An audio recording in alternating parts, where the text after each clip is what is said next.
How we made Monty Python's Life of Brian film The Guardian.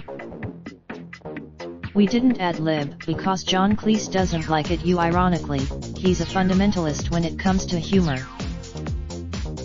We were on a publicity tour in Amsterdam for when came up with the title Jesus Christ Lust for Glory. We all laughed. We could, generally speaking, wrote in separate groups who came together later. We ended up in Barbados. Amy was going to finance the film, but got cold feet. It was a mortal blow. Had wanted to play Brian. Had been drinking. The most difficult thing to shoot was because it had to be structured around continuous suppressed laughter. All the Centurion. It was banned in Ireland, Norway, and Italy.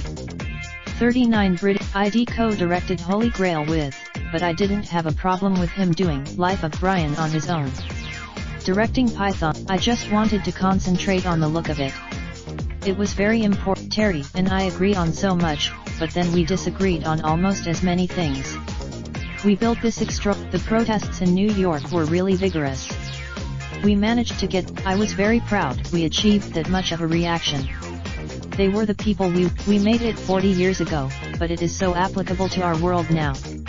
Which either says is out on April 18th. Raindrop, drop top smoking, no cooking the hot pot. Fucking on your bitch, yeah, that. Looking up, open the park pot.